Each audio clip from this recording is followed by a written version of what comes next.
to be frightened. I'm not afraid no more. The Father bless me with the heart of a lion and a warrior soul. So no weapon that form against I shall not prevail. And no man that rise against I, that war they shall never win. 'Cause I will conquer, oh I will conquer, yes I will conquer them. Come on, let's conquer, oh I will conquer, rise up and conquer them.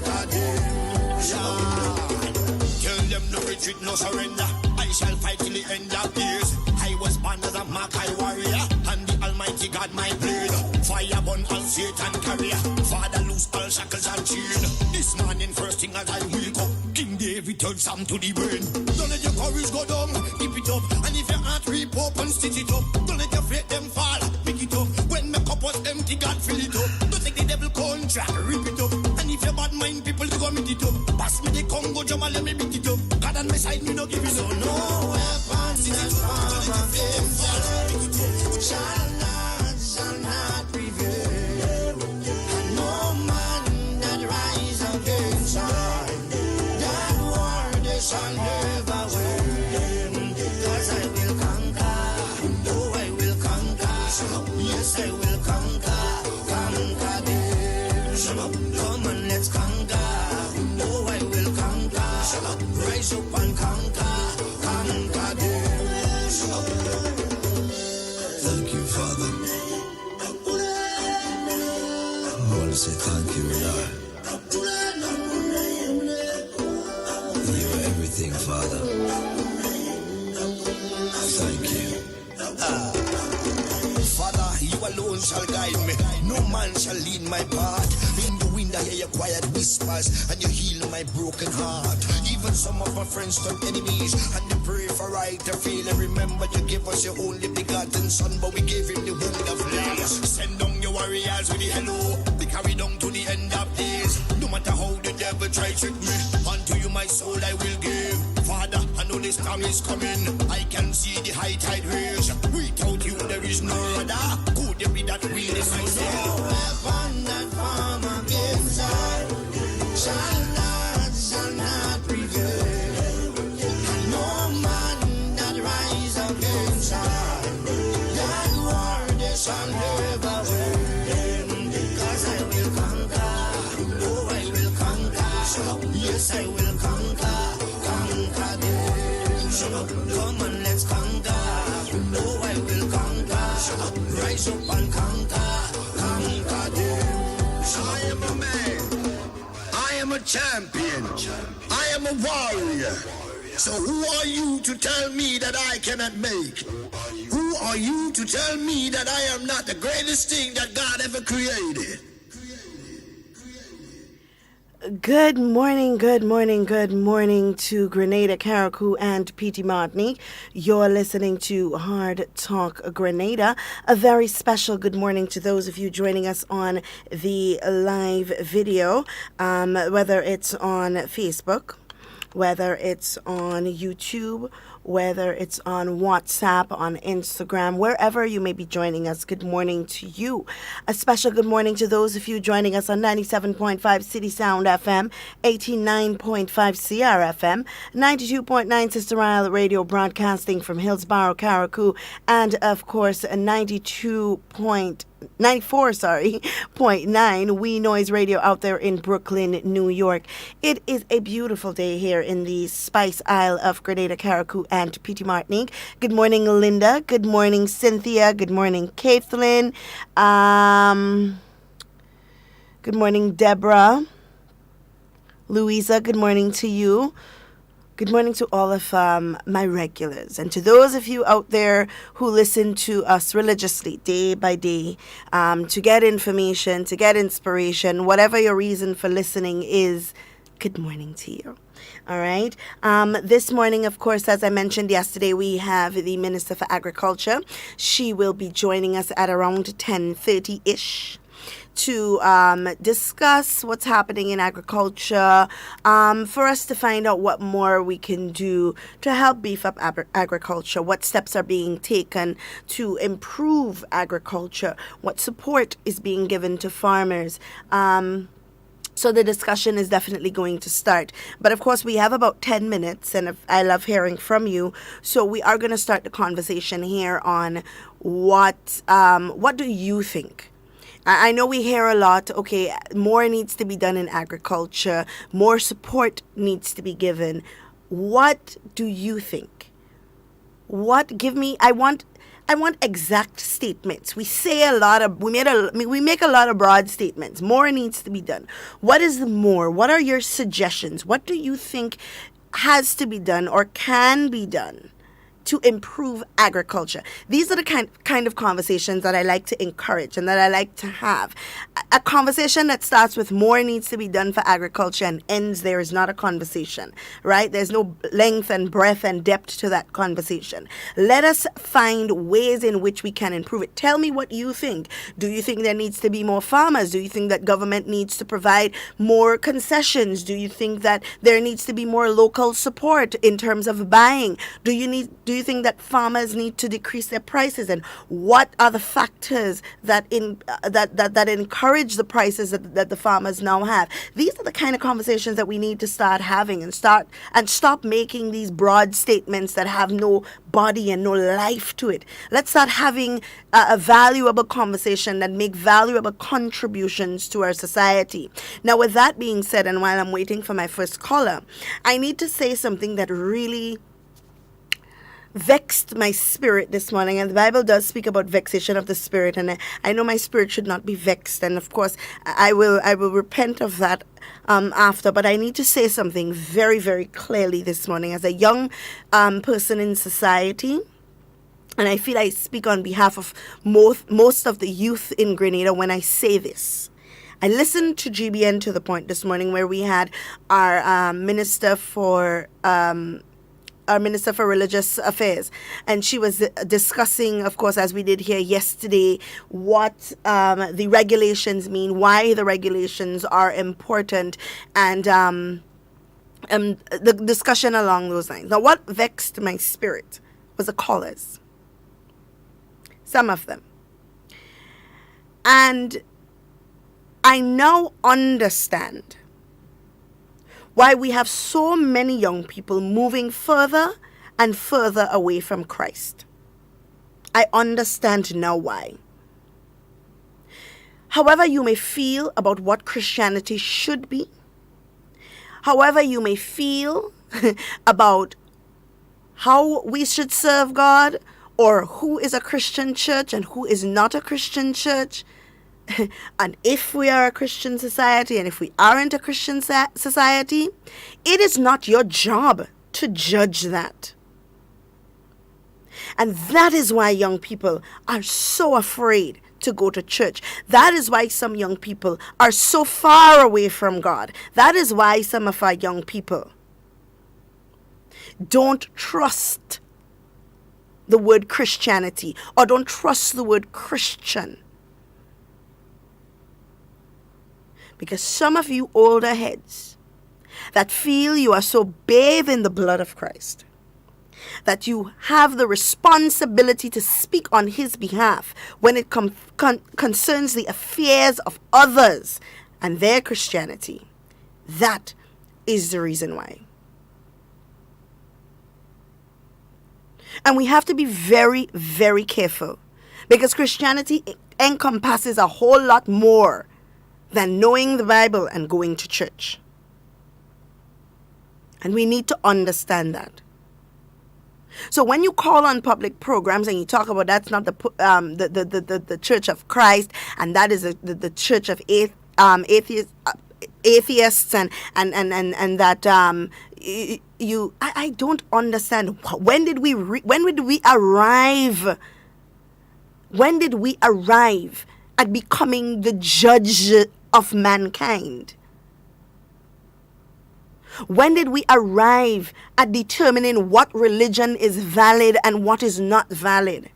When did we arrive at that conversation? Why do we feel that it is necessary to impose upon other people your own beliefs and not give people the opportunity to find Christ?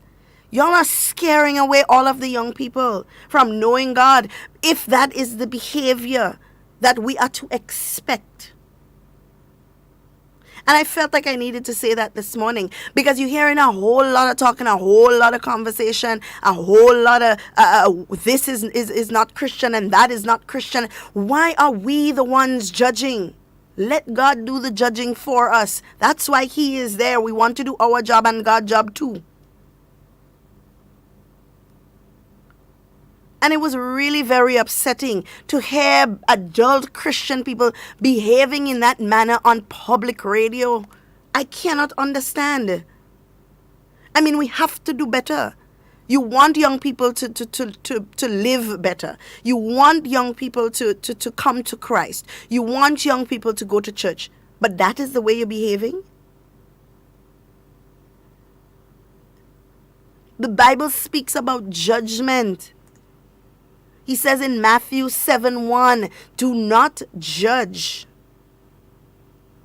or you too will be judged. For in the same way that you judge others, you will be judged. And with the measure you use, it will be measured to you.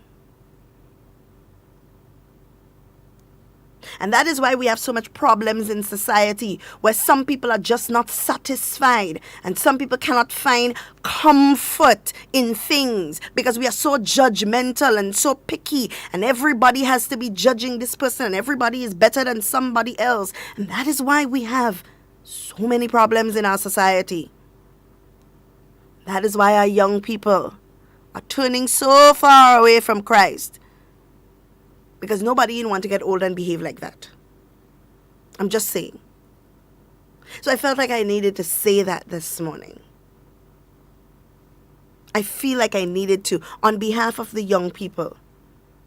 Instead of going into the communities as Christians and finding out what is wrong with our young people in society, why they are rebelling, what you can do to help, first thing we consider doing is bashing and talking about their lifestyle and condemning them. If that is the course of action that you choose to take, and you don't realize that at this point it isn't working, and that your approach needs to change, and your approach needs to be different, and we're fighting a lost cause, just felt I need to say it. Because we know that religion and Christianity is a very touchy subject, so I'm not going to dwell on it. But all I do need to say is, we have to be careful when we are handing down judgment, when we are making broad statements, when it comes to religion and Christianity and the young people of Grenada, when we behave in that manner as Christians, you really leave nothing else for the young people to follow. I'm just saying. So we expect the minister to call. I am going to leave the lines just a little open so that we can get a caller or two. But I want us to have that conversation. Please tell me. I don't want you to call me and tell me, and I don't want to see on social media, more needs to be done in agriculture. All right, fine. More needs to be done. What is the more? You're telling us that more needs to be done, which means that you have identified something that has fallen short. Tell us what that something is, and let us find ways in which we can work to make it better. And that is what constructive criticism is all about. You can't come and tell me I ain't doing good in school, and you can't tell me what in school, what aspect of school I'm not doing well in, right? It's too much of a broad statement. We have a caller on the line. Good morning, caller. Miss Duncan, good morning. Good morning, Miss Cammy. How You are telling you? everybody good morning, you're telling Miss Cammy good morning. I was tuning in to call, you know. I know. And remember to say good morning to me, that is important. Of course. That will give me strength. But Anyhow, I know I expect your call, Miss Cammy. yes, darling. So I can Good tell morning. you good morning directly. And good morning to Grenada, Carriacou, Pity Matnik, all my friends in England, Canada, Mr. Watt, Patricia, Everybody, here in Canada, everybody are tuning in. Good morning. This is Grenada. Miss Yep. Duncan. Oh God, I'm like I'm feeling the pressure now, Miss Duncan. I don't want to lie for you. I'm feeling the pressure, girl. The train coming on us now. I don't know. Some people are ready to check to get there, and some don't have. Miss Right. Duncan. You know, the agriculture, I feel that I don't have more son. Give me a mango. Look. Put it inside. Miss Duncan, Yeah. I feel I want to thank the farmers, the local farmers in Grenada, Carriacou, and Pitimati for keeping us, feeding us for the past time with this thing what going on there with us, right? Yep. So the appealing to the people are in charge in agriculture, when things come back to normal, and if they're listening me, to help the farmers more. Because thank God for the local farmers, we could get food. Yeah. Right. But when you say help the farmers more, Miss Cammy, what more Well, would I you hear like to some see done? farmers of call and other program, and they're saying they need manual. Some saying they don't get in, right? I don't know. I'm not in the agriculture. I hear people talking about they helping some and they don't helping the others.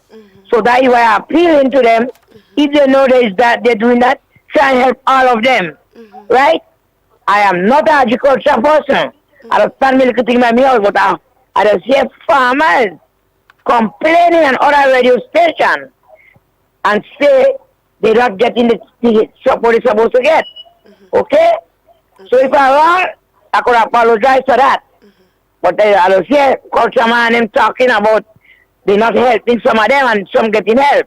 Right. But I personally appreciate the local farmers that on a pass, I could get a cabbage by the road selling. And these people have to help them. Right. We have to help them more. So they will plant more. Because thank God for them, they feed the nation.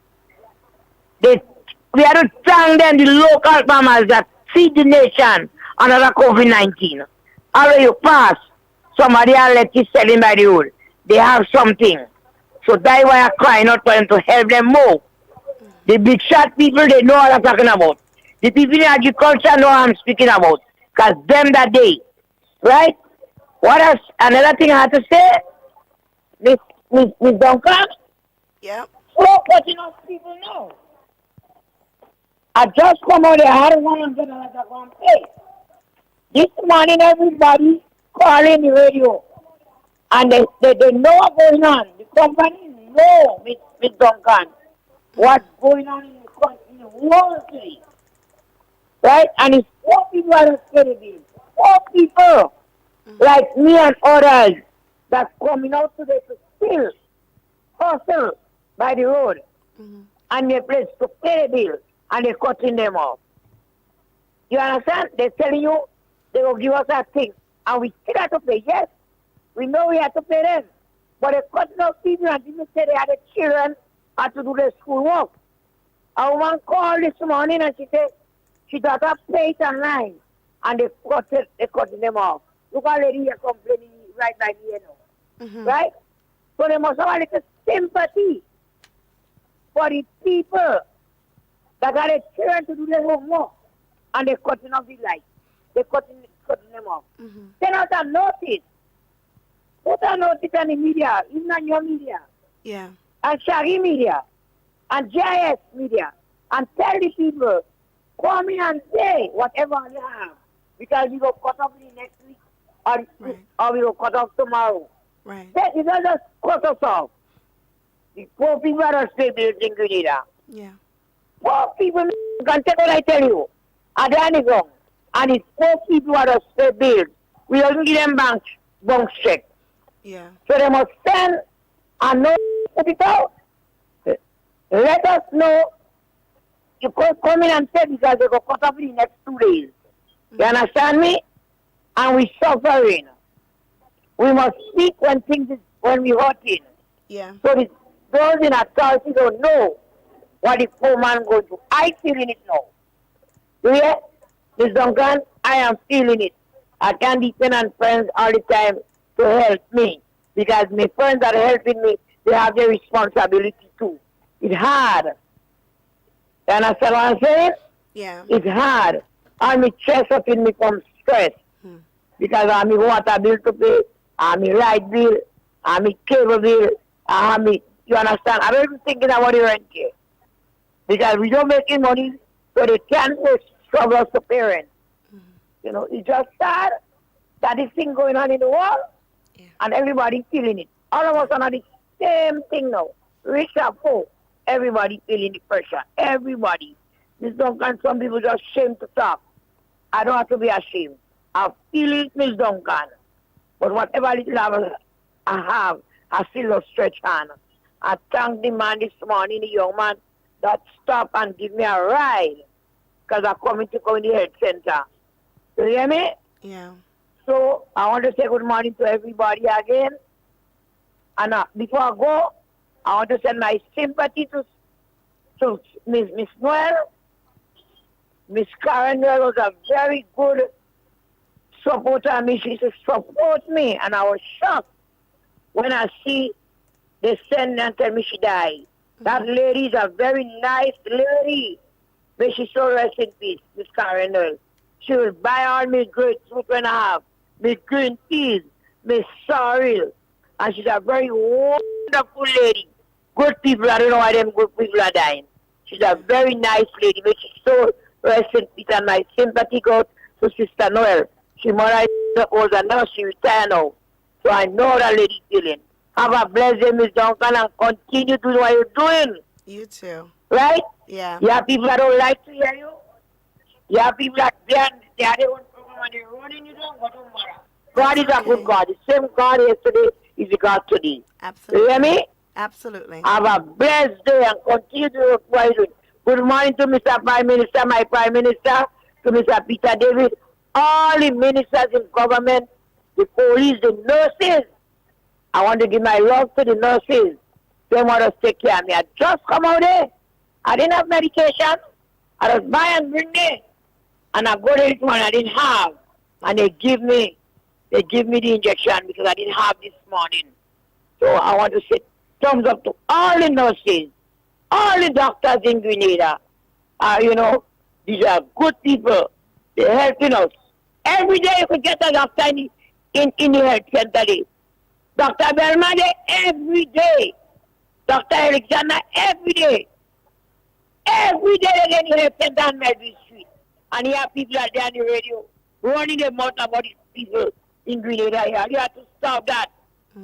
Every day they get it. Every day, Monday to Saturday. And I was in the health center. And we have to give thanks to the nurses and the doctors that making this sacrifice and come out to see about us. Have a blessed day, Grenada. You too, Miss All the Cammy. Grenadians in America. Therefore, all you, I give my love to all you. We're struggling down here like all you. Have a blessed day. All right. Okay. Yeah, I mean, some people feel it, and a lot of people may say, well, why are you letting her talk for so long? But sometimes some people just need an airway to vent. We have a caller on the line, and I'm hoping, because the minister is trying to reach us, that is the minister. So let me quickly take this call. Good morning. Good morning, Miss Duncan. How are you today? Hi, good morning. I don't want to cut you short, but the minister is trying to call in, so I will leave room for us to take calls after the program. Okay. After she has spoken. Okay, so what do you want me to do? Call back again? Call back when she's finished, yes. Good, nice. Okay. All right. So, guys, I know you want to call in, but please leave room. The minister is trying to call in. Give her an opportunity to do so. And, of course, the kind of conversation that I want to have, we need to stop having these broad, general conversation. It's not even a conversation. It's statements. Start saying what. You really feel more needs to be done for the farmers? What is the more that you're talking about? What is this more that you want to see done? All right? What is the more? I want to hear that. You want to see them get more land? You want to see them get more subsidies? You want to see them get more roads? You want to see them produce more? You want to see them get more manure? What is the more that you... More is not a thing. So I want to hear what the more is. What are you referring to when you say more? You know, do you want to see more farmers? Do you want to see more export? Do you want to see more local support? What is the more? And in saying that you want to see more, what are your suggestions? What do you suggest that the government do, in addition to what they're already doing, to support farmers? That's the kind of conversation that I want to hear. That's the kind of meaningful conversation that we need to start having. You know? And stop having these more. Everybody jumping on this more bandwagon. They don't know what the more is. Some of them have absolutely no idea what they're talking about. Some of the more that they're asking for is things that have already been done, things that are going on right now. But because they hear more, and because they hear somebody say that more needs to be done, now everybody find more should be done. Nobody knows what the more is. These are the kind of meaningful contributions that we must make to society. And stop being a bandwagonist, as they call it. Before a train jump up and say it heading to Bashin government station, you have a few people, they jumping on it. They don't know what the topic is. They don't have any backstory. Nothing. They just jump on that train and they're gone too. Bandwagonist mentality. We have to stop it. We have to start becoming independent thinkers, asking questions, doing research. Somebody come and tell you they don't do nothing in agriculture. They need to do more. Instead of taking that and going with it, ask them the important questions. Well, when you say nothing is being done, you have to be a little bit more specific. What are you referring to as nothing? Because they're doing something. So is it something that they're doing nothing to you? So we have to start asking critical questions. Because only then will we start understanding and appreciating the things that have already been done. And only then can we start understanding and appreciating and making valuable contributions to what should happen, what we expect to happen. And these are the conversations. How do we expect our children to move on and have and be valuable members of society if all we teach them to do is to make broad general statements? If all we teach them to do is to complain, if we don't teach them to be independent thinkers. And there are some people who are very well set in their ways. There's nothing you can say to them. There's nothing you can show them that would change their mind. If they think the building is blue, you could bring them to the building and show them that the building is blue and compare it to something blue that they have. But if they don't believe, if they don't want to believe, it would never happen. So we have our Honorable Minister on the line, the Minister for Agriculture, Minister, the Honorable... Hi, Minister, can you hear me? Very low. Any better now? A little better, because I'm using my cell phone because I find my landline is lower. Uh-huh. So let me try back on my landline. Okay. All right. Yeah, there are some people that just...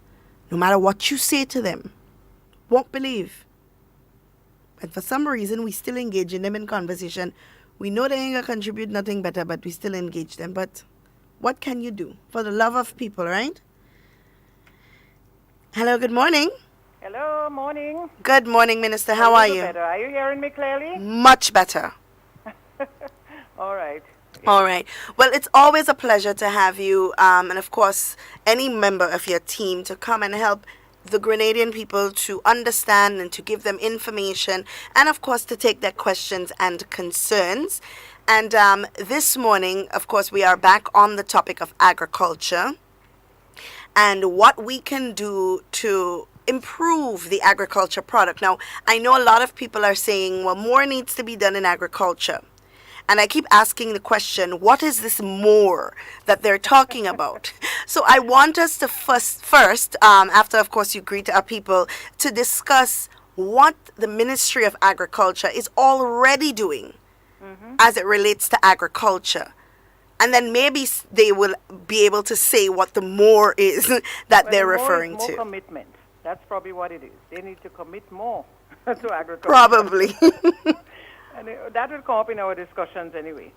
So I'm happy to be here again this week. It's always a delight to be speaking with you. And it's always a pleasure to share information throughout Grenada, Carriacou, and PT Martinique, and the diaspora who listens, I know, because after we spoke a couple of weeks ago, I had a couple of calls from the diaspora. So it's a pleasure, indeed a pleasure, and I am at your mercy this morning. All right. So, Minister, let's start off with, we know that there are 9,000 farmers, but maybe over 9,000 now, but 7,000 registered with the Ministry of Agriculture. Well, yes, that is very true, and it could be more farmers because we have seen an increase in small farmers, and especially young people as well. 7,000 farmers are registered at the ministry, and what we are asking is that farmers should come in and register, because when you register as a farmer, you have an ID card, you're being recognized. You can go and sell your produce to different places, because first of all they ask you, show me your ID card, or are you a registered farmer, are you an organized farmer? An organized farmer should have an ID card. And it grows. You start off, and it could grow and develop. You have recognition. And when you have recognition, it's so very important that, people are able to recognize that you are a farmer, and you can sell your produce to anybody, with people querying where you got your produce from, and things of that sort. So we are encouraging, and especially now with this COVID, this new advent, this new dispensation, we are encouraging people to register with the Ministry of Agriculture. There is a criteria. We would have it online. We have a program coming up where people would explain the entire criteria to persons who have no knowledge. All the extension divisions have the information, so all they have to do is call up the extension or extension divisions in the different parishes to gain more information. And as I said, we have a program that we are designing now so we can explain to the public all of the different procedures that people have to go through when they're dealing with the Ministry of Agriculture, and not just the farmer's registration, but there's several other opportunities that are available at the Ministry of Agriculture. And I think some have ideas about it, some do not, and I think we need a program to get things going, and that is what we are working on now. So over the next few weeks, you would see different programs rolling out. They are now in the design stage, how we're going to go about it, and where with different stations that we'd use, the television program, the different community stations, and your station, of course, and so we can educate the public on what exists. We also have our a website, and all of these things are available. So that education program would bring you into that knowledge of what exists as it relates to different programs and projects in the Ministry of Agriculture, and what you need to do to get into these programs and to get more knowledge on it. Okay, that's great. So the 9,000 plus farmers, the rest of the farmers will have to we are encouraging you to register with the Ministry of Agriculture. Not only with the agriculture, we're also looking at NIS, how these farmers can register with anybody so they can get their benefits.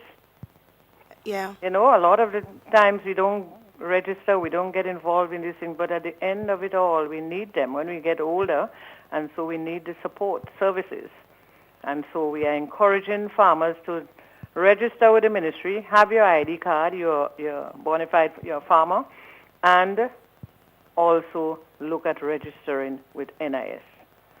We have started some programs where NIS was speaking to some of the farmers in the communities, explaining to them what it is they need to do, what it entails, and what are the benefits. And so we're going to continue with that because we want to ensure that our farmers are well balanced. They know their rights, they know what they're supposed to do, and they know how to gain their benefits, etc., as they get older. All right. Now, I last week I would have mentioned here, and then we'll go back to what the ministry is doing. But what I want to focus on now really is what the local communities can do to support farmers, because we tend to always put everything on the backs of government, and sometimes we fail to realize that sometimes the job is more ours than it is government's. Now, I've said this here before and I'll say it again. You see the lines to KFC and all of these outlets are very long, especially after being closed for a period of time and now open, very long. But the farmers market, the line is almost invisible. So what do you think we as Grenadians can contribute to farming to make it into that product that we really want to see? Well, first of all, we have to start developing, healthy diets. We have to start looking at ourselves. We have to start eating right and eating healthy. If you look at the statistics from the Ministry of Health, you would see obesity is high, diabetes, all these chronic diseases are growing and growing and growing. And, we're not looking at the preventative part of it. Now, we will be starting off a program just now with the backyard gardening to encourage people. And we're looking at 500 persons. We are targeting 500 persons to start off. And we are focusing on vulnerable persons. We're focusing on because what we're trying to do is not just ensure that we have enough food to eat.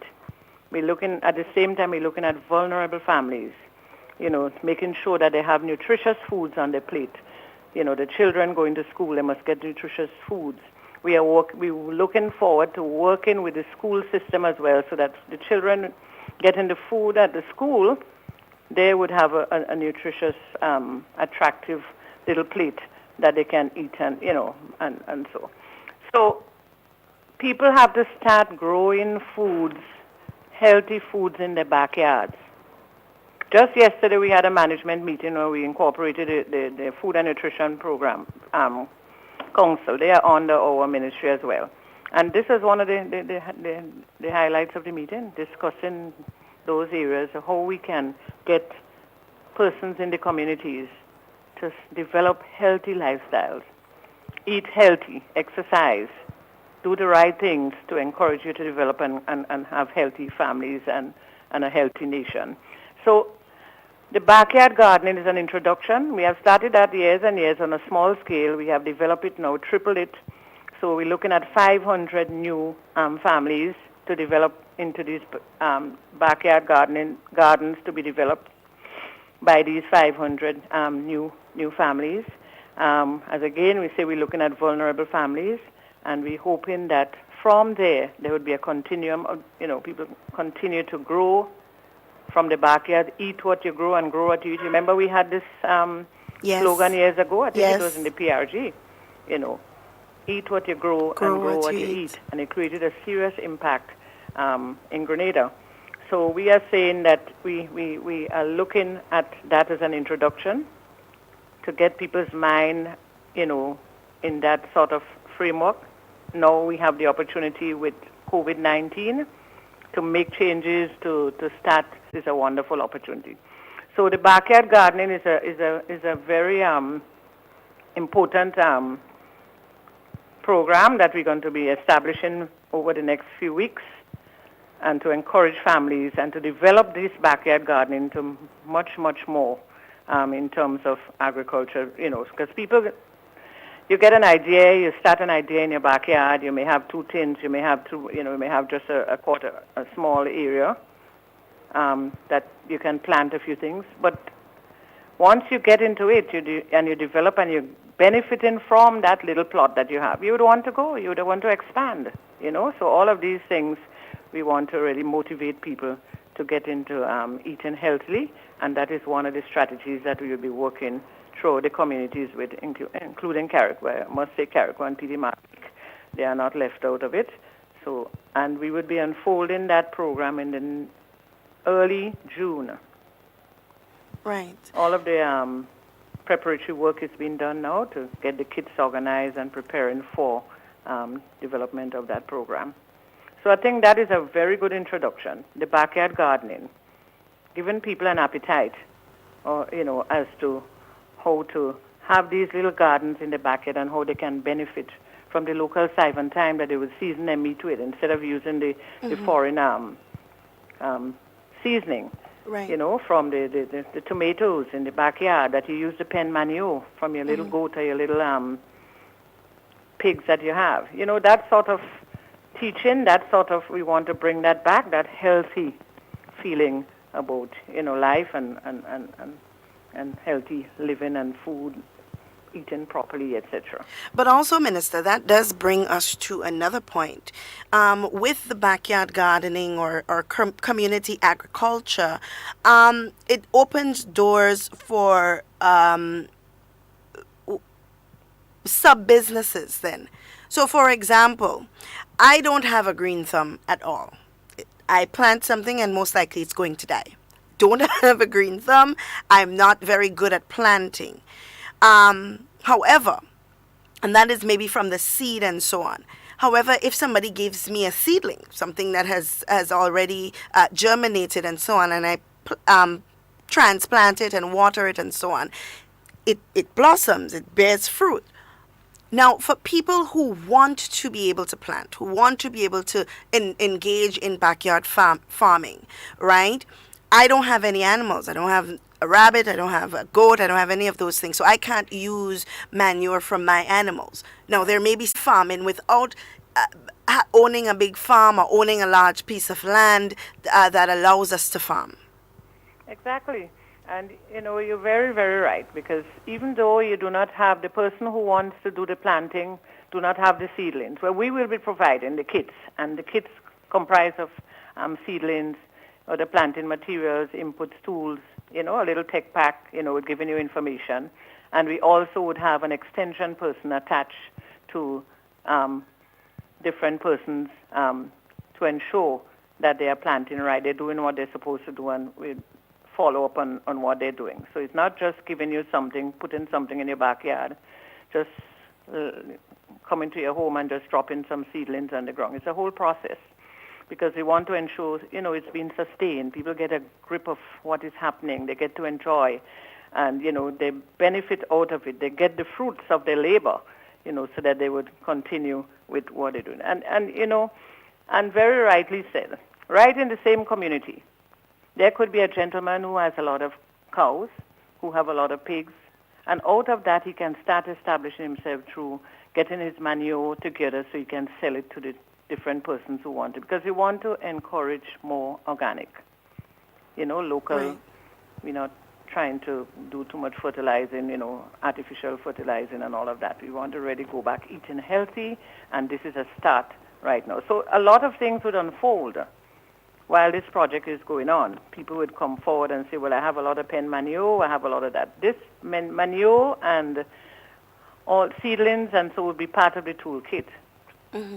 But going forward and continuing, people may want to grow more, and there you are, to be able to identify somebody in your community that have those things for sale.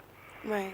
So, really and truly, unfolding this whole backyard garden would create a lot of employment for people as well, because I'm sure it would grow and develop. It wouldn't just stay in one area. And, it very beneficial. It will be very, very beneficial to the persons involved. Right. Now, I've said it here before that I'm not hearing you clearly. Just I've said it here Right. before that there are in Grenada we don't have a business mentality. A lot of people, so we'd find that you treat something that should be treated as a business or something that you venture into that should be treated as a business. In most cases, we treat it like a little panquai. You know, even the guy that sells juice maybe from a cooler.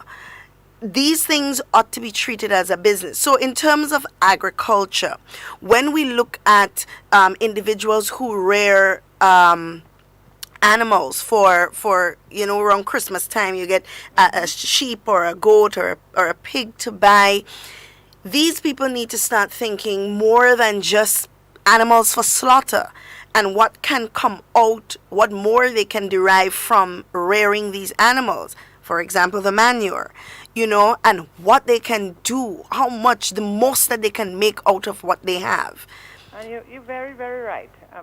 This is not agriculture has to be treated as a business. If you ask and I ask the question all the time when I meet farmers, how are you doing? What are you, see you selling all these things, how much you made? How much are you making out of all of that? Are you taking notes of what you're doing? Oh, yeah, make some money, man. And these are the responses that you get from some of the farmers. There are other farmers who can give you a statement. They Right. can tell you what they paid for the fertilizer, what they paid for the plants, the seedlings, what they put in the transportation part of it. Some of them are really keeping the books properly. But there are others who just, I make some money, man. I make a $200 yesterday and I make $1,000 something at the end of, I spoke to a gentleman and I laughed my head off and, we end up on a very serious note where he said to me, he picks up all these nutmegs and he sell it to the thing, And he say, man, I get a $500 almost every other week. Mm-hmm. And I say, wow, what do you do? How you work out what you do? He said he put manure in the plant, he do this. I said, do you work out anything? He said, no, man, I ain't worrying about that. Once I could put some food on the table and I go by the rum shop and I take 2 rum and I think, that's good enough for me. But you see, things will change. Things can never be, all the time the same way. And I was trying to explain to him, you're better off if you plan properly so you have nothing to lose. Absolutely. When you don't plan and organize properly, you have everything to lose. Because tomorrow something happens, you get sick, you have to do something, you don't have any money. So you better plan your business properly so you can have all your things put in place so that you can know exactly what you're doing with your life and what is with your family. Yep. And so the amount of training programs we have conducted in that ministry, even since I was here, business training program, teaching them how to do bookkeeping, record keeping, analyzing and putting structures in place to develop your want to really impress as we get the opportunity this morning to impress on the farmers that they need to start thinking of agriculture as a business. Right. I have seen little businesses started with people making candies and sugar cakes and out of coconuts and different things, and it has turned into large, sustainable businesses. And so we have the opportunity, we have the resources available at the ministry, and if we don't use the ministry, we have the GIDC, we have other institutions that are willing and ready to support these areas that we need developing. And it's up to the farmers, they have to have the desire, they have to have the passion, they have to look after the interests of their families and their businesses and not depend on government. Government giving you the opportunity, government facilitating, but they have to, give themselves, they have to start looking at their part of the business, their part of what they have to do. Right. And we've been saying that over and over. And, I'm proud of some of these farmers who have gone beyond, and they're doing well. Mm-hmm. They were able to supply supplies to the hotels and other big businesses around, and they are still keeping up with it. They are sustaining it, and it's doing them very, very well. So this year, we're going to run some programs again, training programs, so that we can capture, and I don't know what strategy we're going to use because We have tried everything, getting them to a particular area, and still some of them would not turn up, you know. So we would have to find some other means to probably get into the communities or in some of our stations. We have done that in some of our stations nearby Maribor. We have done a lot of training there, and Sauters and other areas. But we would have to come up with some strategies to get them to really come out and take business seriously. They have to. We have to. Or else we'll be in the same hole all the time. We have to develop production. We have to make sure that we have enough food to eat. And so far we're doing well, but we need to develop our varieties. We have to stop importing food. Look at St. Vincent. St. Vincent is a perfect example. They work. I spoke to a farmer there and he said, I leave my home since 5 in the morning and I go back at 5 in the evening. See, I walk with my food because I have an aim. I have a market and I have to supply my market. You know, and that is the kind of seriousness. You can't go into your farm for an hour or two, browse around your farm, and then you go back home, and then the next 2 days or 3 days down the line, and then you're waiting for when the farm labor program comes on to get help to clear your lands, and you plant a few things again. You leave it abandoned. You leave it there to fool around with the wind and everything else, and then you come back the next year again and you ask government, oh, all you ain't helping us, look at my land and I need help and things. So, you know, that cannot work. And so we are appealing to the farmers to take farming seriously. The farm labor program is coming up, and farmers have to apply for the program, but we are not going to take farmers on the program that are not serious about farming. We're not going to put farmers on the program that today they work their land, tomorrow they leave it abandoned.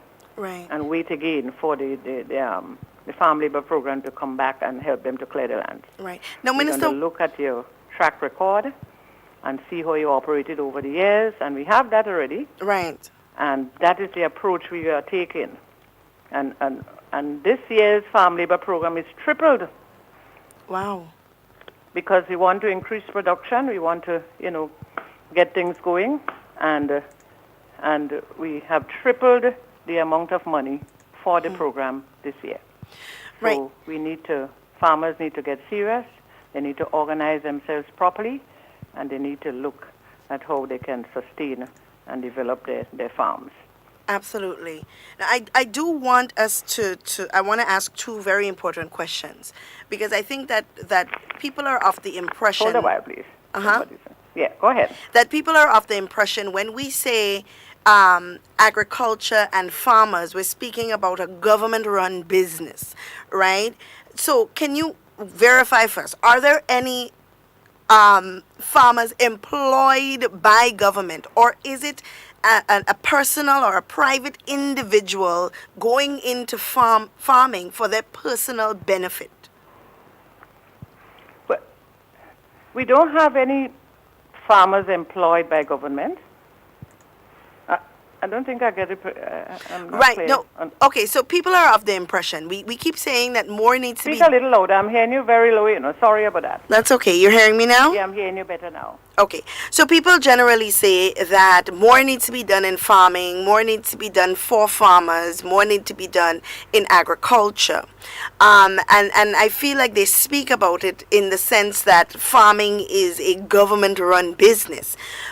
Is it not farmers having a personal business, so the proceeds and so on that they would derive from farming, does that not feed their personal needs?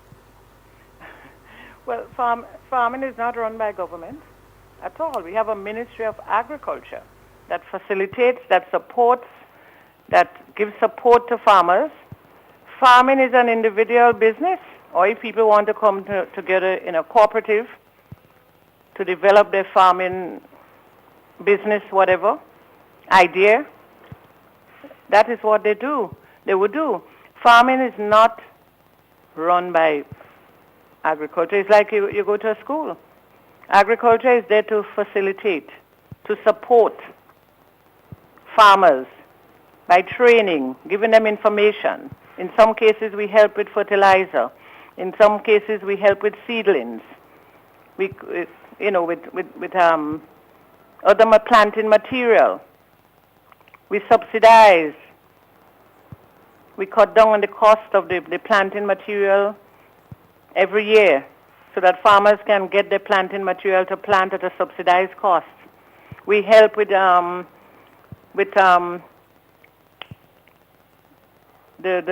vehicles. We cut down on the concessions. Farmers get the opportunity to get 100% concession on their vehicles.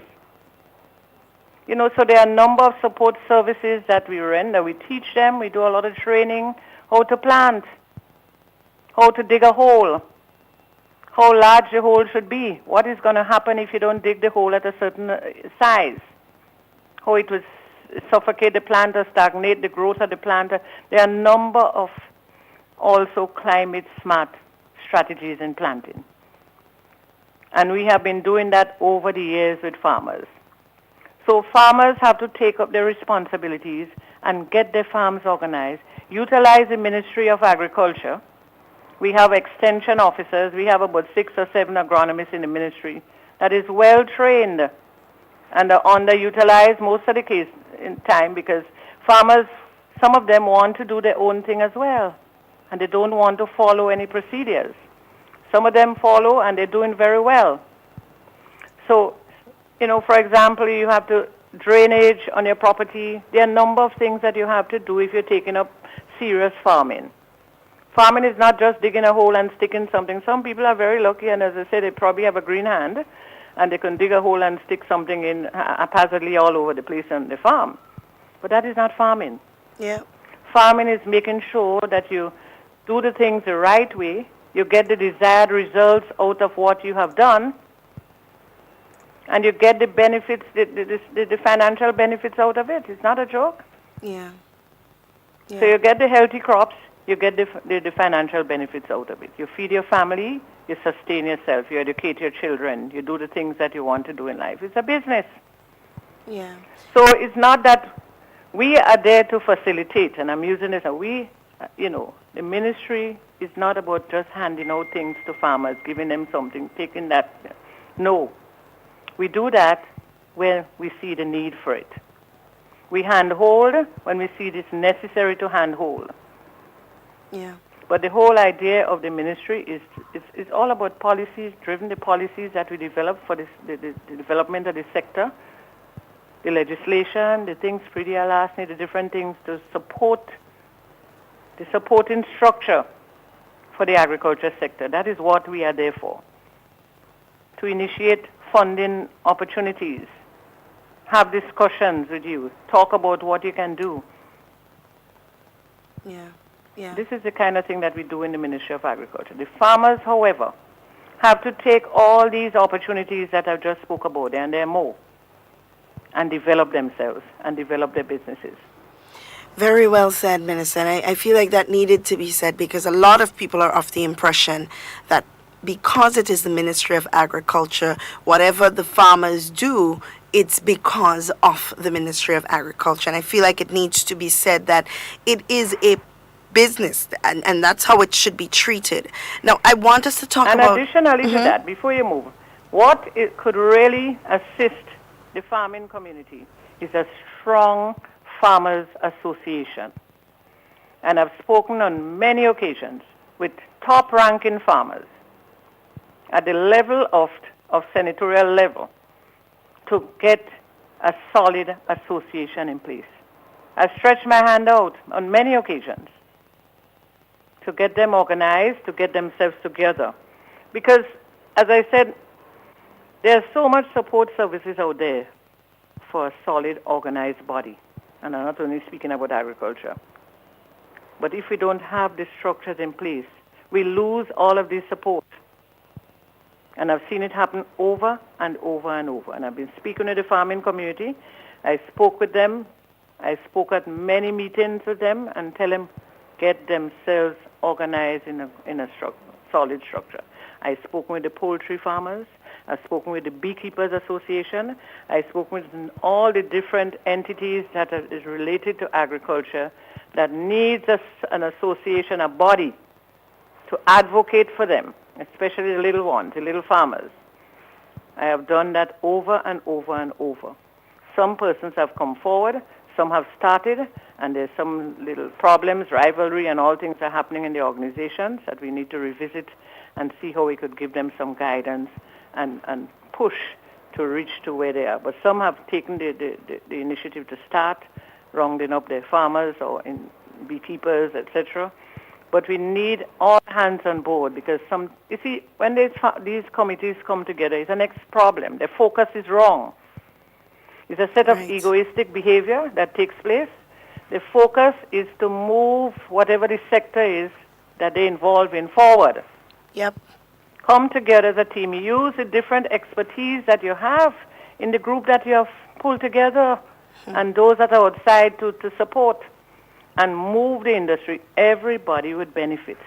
But then it comes down to a halt when different people, individual thinking comes to play and cut short the holistic thinking and the future that we want to think. So we have a lot of work to do, I'm telling you.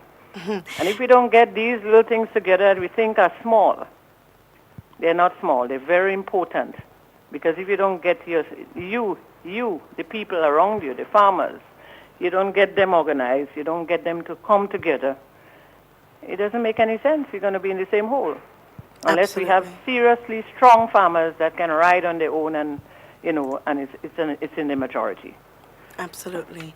Now, I want us to talk quickly about agro-processing. Where are we as a nation in terms of farmers being able to engage more in agro-processing, and what avenues are available for them through the Ministry of Agriculture to go ahead and do that? Right. Well, agro-processing is something we really, that is a hit-off. We always feel that value added is important. We cannot just stick to just the fresh vegetables and so, but we need to move to the level of value added. And we have quite a lot of people involved in value added on island. We have over 300 persons involved in agribusiness. I think it's more. We are thinking of putting a directory together. But I think it's much, much more than 300 persons. And a lot of training has taken place over the years. We have the lab that conducts a lot of training. People has been given the opportunity to come up with their ideas, their little passions, their little thoughts, go to the lab, get the training, put these little ideas and passion into action and come up with something, an end product that is suitable for marketing and things of that sort. So a lot of that has taken place and continues to take place. What we have looked at the last time is packaging. Some of them, their packaging is very poor. And hence the reason we had this big expo to expose a lot of those persons who are already packaging, those who are ready for market, and those who are still in the early stages of development with an idea and so. And so training, we have a number of training programs for persons like that to get into seriously packaging their things properly. The things can be tested at the lab, and that's before it gets packaged. And we're looking for markets overseas as well as local markets also for those persons. But grouping them together, again, pulling a small team of persons and association together, some grouping that can speak for them, advocate for them, because we cannot touch every small person on island. We cannot go around to every marketplace and see who's making sugar cakes and jams and jellies and so. That, but if there is an association, a body that can house these people's information, then it's easy for us to know when we pull our training programs together how we can grab these people, train them, and get them organized for the market, etc. So that's in the making. We have done a lot of work with them, in terms of getting sealers, getting their things sealed properly, getting their names labeled so they can go to the supermarkets, because a lot of the times the supermarkets are not. The supermarket not taking anything now that is not properly labeled.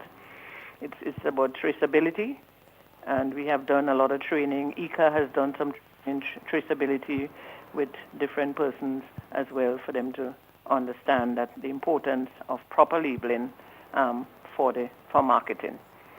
So that is a very important area. We'd continue with training and looking for markets, and the small business program on the GIDC, which is being extended now to $40,000. That is an area where these small agri-processors can get the opportunity to get some funding. It's not much to pay back. The percentage is very low. It's 3% now. And we also have, you can get up to $10,000 without a guarantor.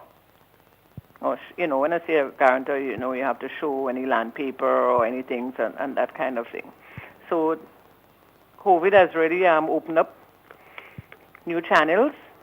It used to be $25,000. Now it's $40,000. So persons can get the opportunity to go in and take their loans. And agriculture is high on the agenda. Agriculture and fisheries is very high on the agenda for accessing these loans. The interest rate is only 3%, and you have an opportunity to get up to $10,000 without really showing, too much, land paper or support things for the loan. Right. Now, Minister, let's talk local support again. There are a lot of farmers. I see a lot of vendors. I see a lot of people that are plying the trade. However, when you ask most people, why they don't buy local, most of them would complain the price. And of course, I know we work with economies of scale where the price is determined on the amount or the traffic of buyers, right? Do we see at any point that there will be a regulation in terms of how much they can sell? Or is there already a regulation in place for the pricing of goods? Right, that's a very good question, because we discussed that recently. It's part of our plan moving forward. We're looking at how we can let me just get this information in the context. Yeah, we're looking at 1 minute. Right, while you're doing that, let me just inform our live viewers that we're having problems with the video. So let me know if you can still hear us, although you can't see although you can't see me, but let me know if you can still hear me, all right, for those of you who are listening via social media.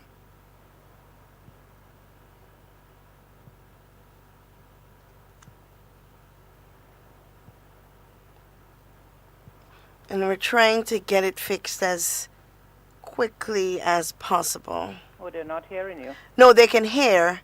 It's just that the video is giving a little trouble, so they can't see me, but they can definitely hear us. Okay, let me look at this. Where is that pricing thing?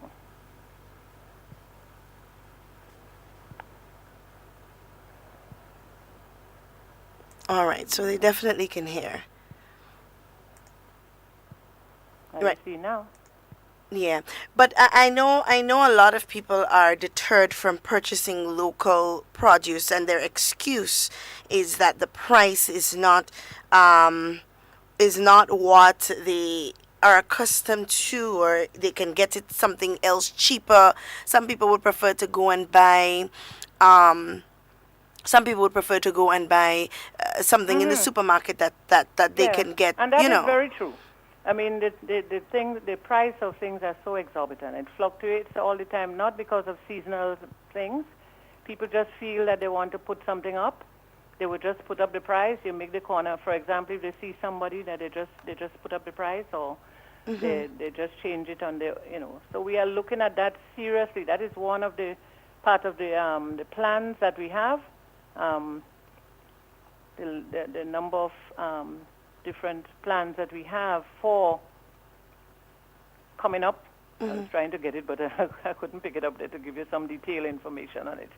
But that is definitely pricing is something that we definitely will be looking at. I don't know how we're going to work out the strategies, but we're dealing with the people right now. We have several committees set up, and the expertise would guide us regarding that, how we can stabilize things, where the pricing is concerned, and we don't have to be just changing our prices because we want to change it or because, for any other reason. But we're going to have that organized so that people would be much more comfortable and they would buy more local, and we're also looking at cutting down on the imports as well. Right. Yeah, we have to cut down on our import bill, especially where our poultry is concerned. We have reached a far way with that already. There's just a few more things that we have to do. We have to look at some specific things that relate to that we can straighten out and then get that sorted out as well. So that is a definite. Okay. We must, up to now I have not seen the information, but we must look at that. That is something that we have on the agenda for moving forward as well. Okay. Now, have the vendors been engaged in terms of, and I'm hoping that this falls under agriculture, in terms of packaging of their produce? So, for example, a little old lady goes to the market and can pick up a package with yam and different kinds of provision and a packet with different kinds of seasoning, already packaged and priced just for them to go away with. Has that conversation ever happened? Yes, that have started many, many years ago, and not only, but again, people want to do their own thing. They don't look at it from the standpoint of, they're looking at it from their end, how much they can get out of it, but they're not looking at somebody just wants a package with all the little things that they want in it, and they can just take it and go and pay a price for it. Absolutely. So we did speak to when the COVID, the vendors market was established, we did speak to the farmers, having them put things in packages for easy, not just, but it was for this kind of this physical distancing and all of the protocols we considered during that time. And we did encourage them to package their things, like put 3 tomatoes or 2, half in a big cabbage or whatever it is you can put together to make a package, so that the family can benefit from that, and somebody could just come and pick it up and pay a $10 or $20 or $5 package, and things of that sort. But that is such an easy way, because sometimes I myself want to pick up, just get a bag, a $20 bag with the things that I want, Absolutely. to cook for the week or whatever, and it's an easy way. And I've seen it in other countries. In St. Vincent, when I visit St. Vincent, I always go to the market. And some of the vendors, you would hear them saying, go to this lady down there, you would get all what you want in one package. Right. The others would have their things displayed differently, but this particular woman or this 2 people in the corner, they would give you. And it's a sellout. Yeah. Before you wink, it's gone, because people don't want the headache to be hopping around searching for some cabbage here, searching for 2 carrots here, and things of that sort. And it's so economical to of course. Just pick up a package, pay a $10 with a little bit of everything in it, or $20 package. And so we have to look at ways of, and not just at how we display our stuff, how we wrap our callaloo and our things to make it attractive for the buyers. All of these things, training has been given to them already, how you present yourself in the market. Not because you're in the market, you just jumble everything together. But, I would get attracted to a heap of things stacked nicely, and another heap of things stacked nicely nearby, and a nice display would attract my eye to pick up more than what I had intended to pick up. Right. I'm just telling you that. Right. And the word first impressions are always lasting impressions. And in everything that you do. That is very true. No, I really I like the fact that we can discuss all of the things that the Ministry of Agriculture is doing to facilitate farmers, to facilitate vendors in terms of training and so on. And that is why I keep saying to people when we have conversations that start with more needs to be done for farmers or more needs to be done in agriculture, I need to know what the more is. You know, when you say more, what do you mean? What are we discussing? Right? Because more, it has no substance. More is very general. So what is the more? Now, I want us to touch on agriculture in collaboration with tourism. A lot of people believe that agriculture is not supported enough and tourism is given too much of a boost. And as a result of that, agriculture is suffering. But I know, as well as you know, that a lot of the farmers have been benefiting from tourism and have been benefiting from more hotels and these kind of tourism products. So can you speak more to what some of the benefits are for farmers in terms of linking with tourism? Well, there's a lot of benefits being derived from that and to be derived still from the both entities coming together closely and working together in the interests of both benefits on both sides. Now, the agriculture sector have benefited tremendously through the hotels on island. People may not know what is going on, but a lot of farmers benefit from selling their produce to the hotels. We have a number of large hotels on island, and we have a number of large hotels coming on stream. We have 4 or 5 new hotels that will be coming on stream in a short time. Plans are on table already, lands are organized, and everything are in place to kick off those hotels. So it's a next move, another level for the agriculture sector. And it's not just ordinary hotels, they're high-end, they're different types of hotels that cater for different types of things from people, the quality and the different types of taste buds or whatever you call it, the people would want, things that they would want on their plate, etc. So agriculture have a lot to benefit, not just the persons that are doing vegetables, but the persons that are doing fruits as well.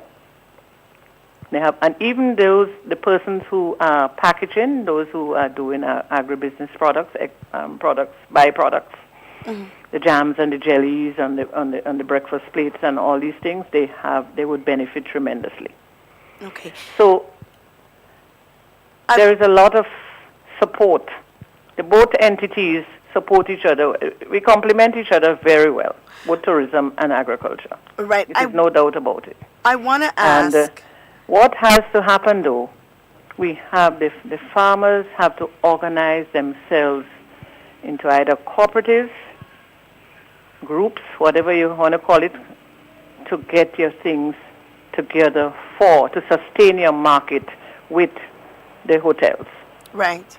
The hotels doesn't want today a farmer walks in there and they can supply you with how much pounds of tomatoes. Next week they can supply you. The following week they can supply. They would obviously have to get their market outside. Yeah. So unless they group themselves into clusters or cooperatives, however they would like to call themselves, so they can organize themselves to get things readily from different farmers and to sustain what the tourism sector is asking them for, we are not going anywhere. Yeah. So with these 4 or 5 new hotels coming on stream, both tourism and agriculture have to work closer together, and that is not a problem because tourism is always willing to work along with agriculture. We have to get our farmers organized, and that is where the body comes to play. Right. The association, getting them involved into cooperatives or clusters. So if I am supplying belangens, eggplants for the rest of the year, or 2 or 3 farmers doing that, we know that we can get this supply from Mr. Jim, Mr. Jack, and Mr. Ding, although he's doing other things to sell to other persons. Right. But he is the one that we're going to set up a little contract with to get these things throughout the year. And then we have Miss Joan, who is going to do all the carrots.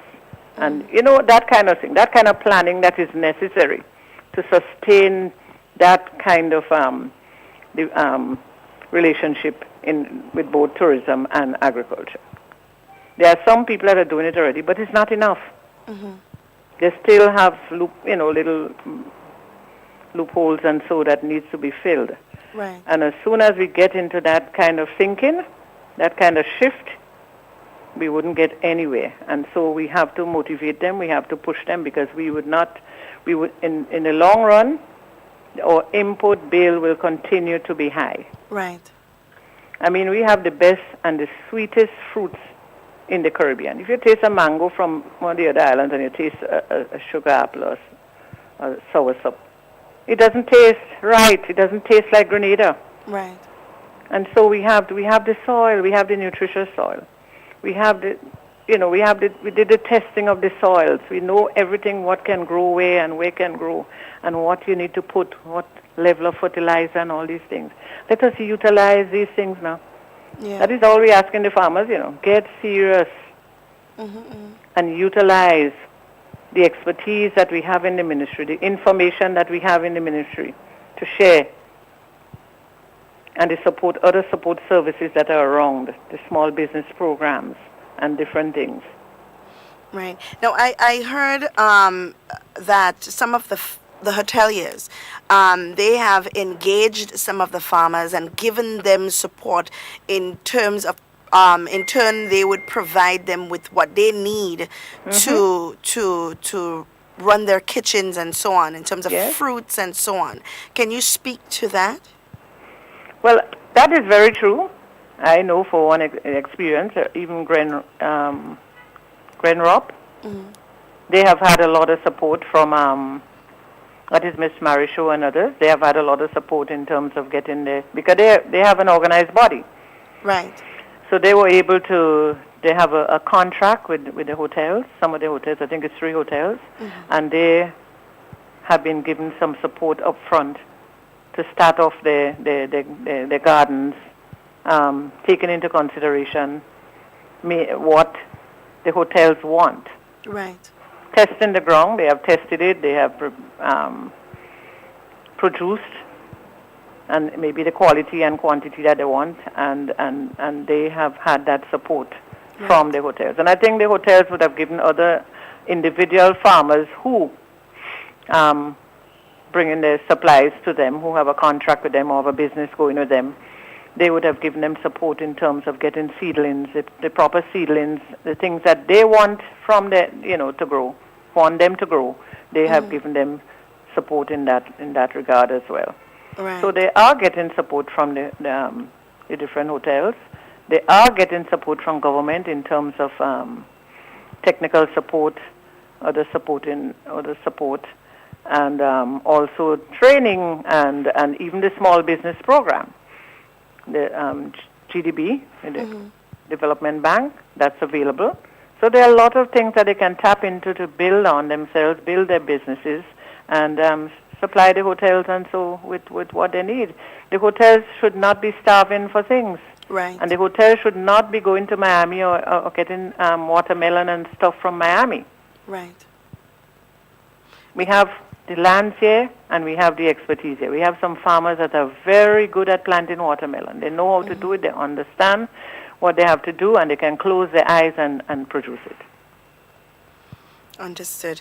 So we have to look in that direction. And again, I want to call out to the Farmers Association. It's very important that we have a solid Farmers Association that can really push these farmers and get them organized in clusters around the island so they can produce in large numbers, they can produce the quality and the quantity, and they can supply consistently.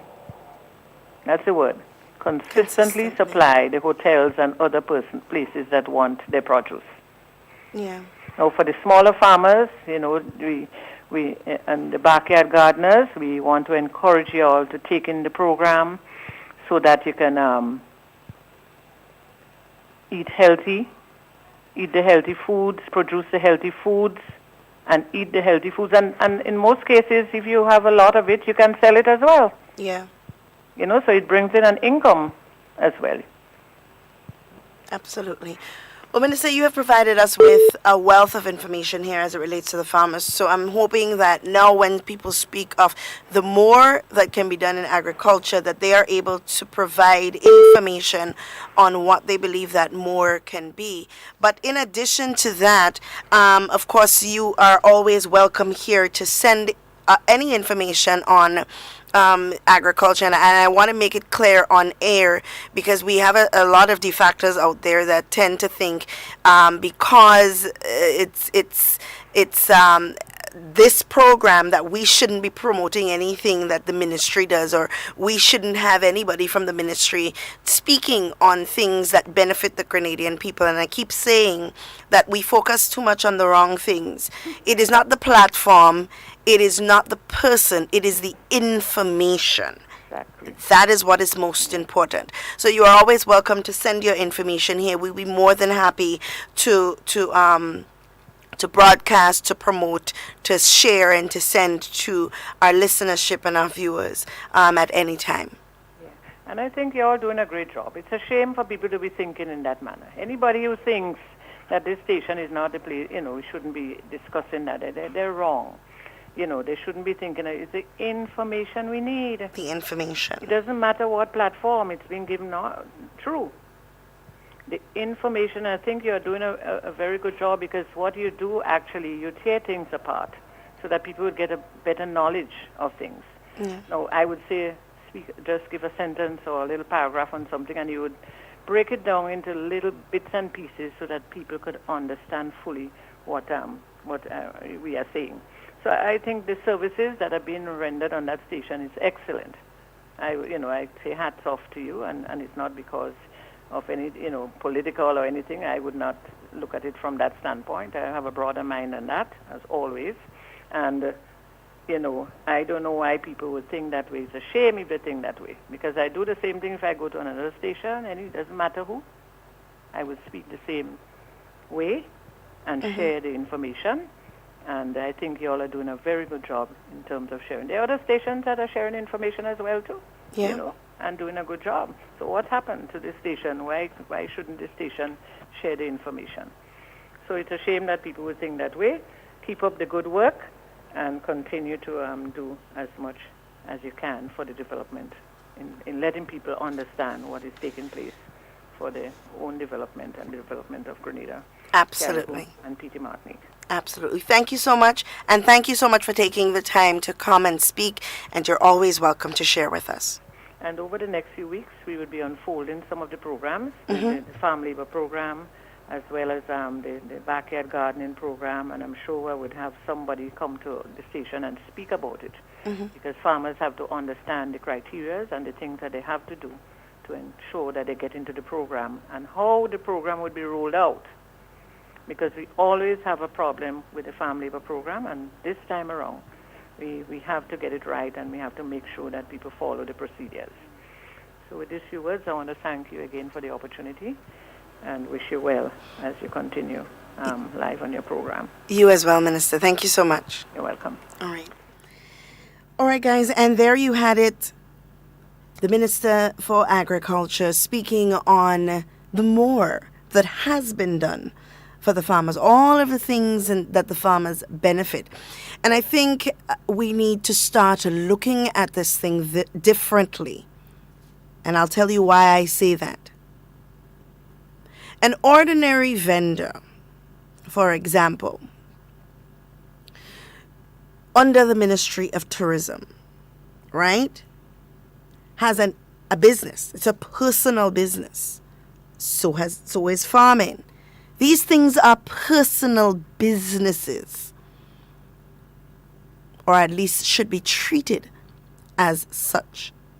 At the end of the day, whatever produce that they make, whatever sale that they make off their produce, is money in their pockets. And I want us to understand that.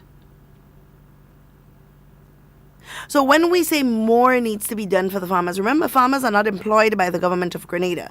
Government can apply support, they can make policies to make farming easier, and they can facilitate support, which they've been doing with the farm labor support. They've been providing crops at a subsidized price. They have been providing lower costs on importation of machinery for farmers. They have been providing concessions on vehicles for farmers. They have been providing manure at a cheaper rate, which I don't understand why we even need to import manure. If some of the farmers would just get a couple pig and a couple cow and a couple goat and rear that as well and provide their own manure. You see, we have to diversify. We have to do it. We need to stop this pointing a finger to blame everybody for our own shortcomings. We have some farmers who do extremely well in farming, who can expand their farming to acres and acres and acres of land. We have farmers who have a little land but still excel in farming. What are they doing differently? And then we have some farmers who just all they do is complain. And that is the hard fact. That's the truth. We have a caller on the line. Let's take this call quickly. And of course, we want to limit, because we have limited time. So we want to limit our questions and our concerns to a lower to less time. Caller, I'm hearing myself in the background, which means that the radio is a little too loud. Yeah, I took it off. It's my next phone. Yeah. Good morning. How are you? Good. I'm okay so far, so good. Listening to the minister attentively, it makes a lot of sense. But looking at expansions, like I think a couple of weeks ago I mentioned to you, bringing the market to another area, more attraction, because remember I told you about the market in the stadium. I went and still in the minds of the people is like when you talk to few, they want to be in town. They want to see the person who is just trying to jump the bus to just come and buy a jelly or melon or something of that nature. Everybody wants to be in town. That's the terminology they have. But nobody is like looking at the expansion or movement, bringing to people from one end to the other. Yeah. So you're looking. You just can't keep it one way. Absolutely, I agree. You understand? You can't keep it one because everybody just thinking one way, and you have to, as a minister, that some other people don't want to listen. You have to learn to listen. If you do not listen, you're going to have this kind of problem because although you want to go forward, there's a way of going forward. You just don't go forward. Yeah. Yeah. Yeah. And next thing, over the last 24 hours or so, I even coming this morning looking at the international news, especially coming from the U.S. It's rather confusing to listen to the president of the statement that he's making. And we have a lot of Canadians and Caribbean nationals living in the U.S. It's like everybody is feared to go out. Yeah. But because of the campaign, and I think it's over between 36 to 40 million people who are actually out of job. Around 93,000 have lost their life, and it's like the person is making a statement, don't care, and now he's making a statement like the drug that he says, he says go ahead and take it. And the people in authority saying, look, this is causing is like a threat to your heart. Yeah, I can't even remember the name of the drug. Okay, but how safe our Grenadians and the Caribbean nationals are? Are people just going to pick up this thing or being forced to do certain things, which they're not, happy to do it? The reason I'm saying all that is like some of these people, after a time, they would like to return home, and maybe some of them just cannot wait to get this. The airlines up and running to come back home. Are we ready to accept them? And what are the plans that we have for them? Okay. All right. You understand? That is my concern, because, to work under those kind of conditions, Mr. Duncan, nobody is going, I cannot just risk my life, because of an election, because of a vote, because that is the whole justice behind it. Yeah? Why should I just I mean, look, okay, all right. What is going to happen at the election? Yeah. He himself is not wearing a mask. What about the other people? Am I going to put myself in a death row, to go and vote for somebody? Is it safe to do so? Yeah. I It's understand. scary. I mean, so, sorry to say this, but it reminds me of James Jones' episode of, Life of he conducted it. We Yeah. just cannot die for a person because of him. That is what I'm seeing, because all of what I'm seeing is just because of me. Me, it's just me. It is not anybody else. Again, it's just me. Yeah. Yeah, I don't know if what I'm saying is making sense to you, but it's very, very scary. So we have, I don't know, again, I'm saying, what are the plans that we have for people? And are we keeping close eye on them, or keep communication with them? Because I sure, as I'm saying, that a lot of these people would like to come back home as soon as, because you don't want to live under this condition at all, to be honest with you. All right. We understand. Thank you for your contribution. You're welcome. It's been in my plans, and I'm hoping that I can execute it as quickly as possible, to have the Minister for Foreign Affairs or an individual from that ministry to give us a call and to make a statement as it relates to our people in the diaspora. There are people who want to come home. There are people with questions. So I'm trying my best to facilitate that for you. I'm hoping that when it's done, we don't have the defectors saying, oh, well, we don't understand why it's here they have to speak. And I'll continue to say it to you, right?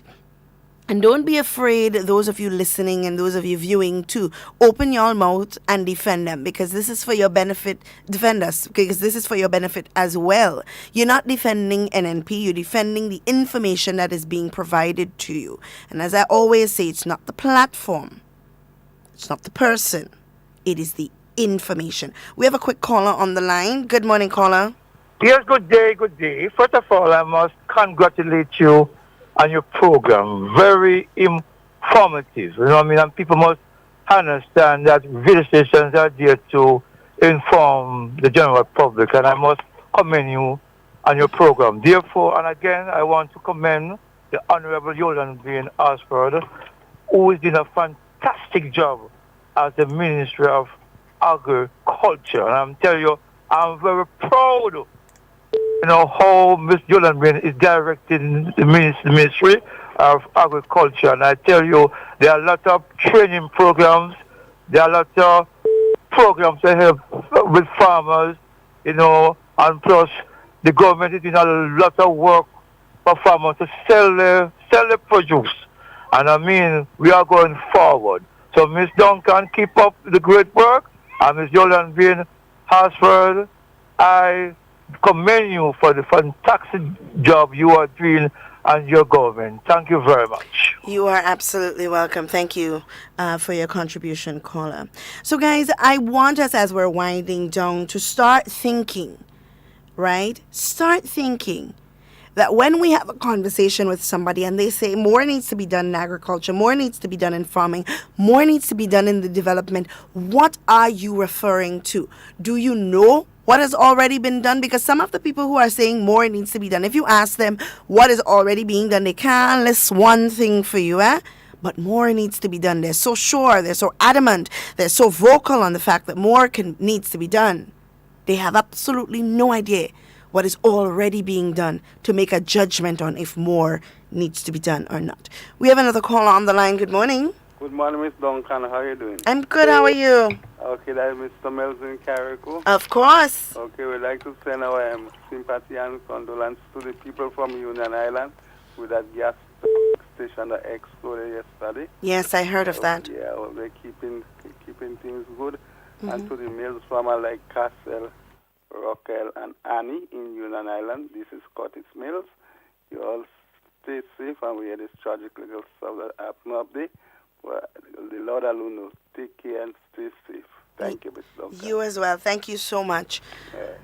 All right. Yes, I did hear there was a gas station that exploded last night in Union Island. Of course, our prayers and thoughts are with them. And we heard that one individual was badly damaged. So I hope that he is much better. I have another caller on the line. Good morning, caller. Masha? Hi, good morning. Good morning. All right, can you listen to me on the phone? Yes. Hello. Hi, good morning, Miss Duncan. Good morning. Sorry about that. Okay, sometimes I've experienced it. Sometimes when we're given a platform or the opportunity to say what's on our mind, we don't. But we rant and rave on the social media, whatever means we have. But one of the modes I think is the extension officers can have a notebook or their phone, go around to the different farmers, hear what's their concern, note it, jot it down. It might mean they want somebody to help cutlass their land. So all the guys who they might need a day work, they go to assist. Or another farmer might need, they have a problem with pests or whatever. So the agriculture ministry can provide or tell them what things they can use to get rid of the pesticides or whatever, to get rid of the things, the pests that they have, Maybe that's the that they want. I don't know. They need to use this platform to say what's the more. Say what the more is. Yes. Absolutely. Thank you. You're welcome. Yes, and it's important to hear from the farmers there, because some of the people that we hear from, most of the people that are very vocal about what the more in agriculture needs to be are not even the farmers, So farmers must utilize the platforms that they have available, identify themselves as farmers, and tell us what you want to see as more, But the caller, all of the things that have been discussed in terms of pest management, in terms of farm labor support, where the government of Grenada is paying individuals to help the farmers to clear their lands, all of that is being provided to the farmers. Farmers are being provided with subsidy in terms of acquiring plants for their land. They have concessions on vehicles, concessions on materials. These are things that are afforded to farmers. The problem is, when we say more needs to be done in farming, we have to identify what the more is. So I hear big leaders, politicians saying more needs to be done in farming. What is that more that you are speaking of? We have our last caller for the morning on the line. Good morning, caller. Oh, yes, good morning. I'm on cell phone, so I have to be brief. Yes. So I have been listening to you all morning, and everything that you say to the minister, she's so right, and all the things that I heard, in terms of what you want to achieve, yes, it came up.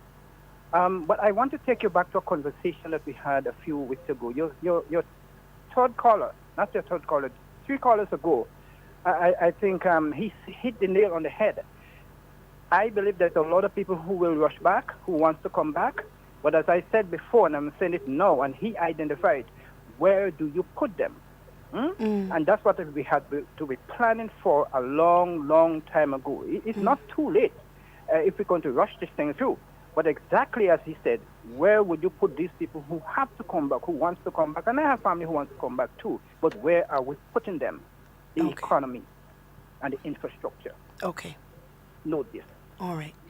Of course, that's a different conversation for a different time, which we hope to have this week. Tomorrow, guys, because we are running quickly out of time, we have the Minister for Tourism. She will be here speaking with us on how do we improve our tourism products. Because, of course, we know once the borders open, everybody is going to be rushing on who can provide the best product. Now, we're not saying that the border is opening tomorrow. Please, don't say Ms. Duncan, say. All I'm saying is we need to start thinking and planning for when that time does come. How do we improve our tourism product? How do we make it something that people can't resist, that they don't want to go to St. Vincent and they don't want to go to Barbados and they don't want to go to the Bahamas, but they want to come to Grenada? How do we do that? How do we sell ourselves? How do we make ourselves appeasing to the eyes of tourists? And of course, we know that we have our crew members coming back. I believe some are coming maybe tomorrow, I believe, and on Sunday or something along those lines. Let's see what is being done for our people that are coming home. We're so happy because I have friends coming back home. I'm so excited. and I'm happy, that they got this opportunity. There are many people in many islands out there who really want to come home, and they have not been afforded that opportunity. We are still seeing what can we do. These are not normal times. We have to adjust to suit. But remember that in everything that we do, we use wisdom. Start thinking independently. Start asking critical questions. And you must know if somebody bringing gossip, hearsay, or bandwagonist mentality talk to you. Because if somebody tells you that more needs to be done or not enough is being done, the first question that you must ask is, well, what is already being done? And if that question can't be answered, the conversation ain't gonna go nowhere.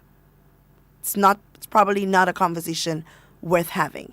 Please remember that the COVID-19 National Coordinator, Dr. George Mitchell, will deliver a COVID-19 update statement at 12:30. That's in about half an hour this afternoon. The statement will be broadcast live on GIS Channel 22 and on the GIS Facebook page. And of course, we will broadcast live here as well. So stay tuned. Remember to log on to hear. And remember, it's a statement, not a press conference. So if you put a comment, most likely there wouldn't be an answer coming to you from that because it's a broadcast. All right? Guys, in whatever you say and whatever you do, be safe and be secure. I always want to be talking with you and never about you. Please enjoy the remainder of your day.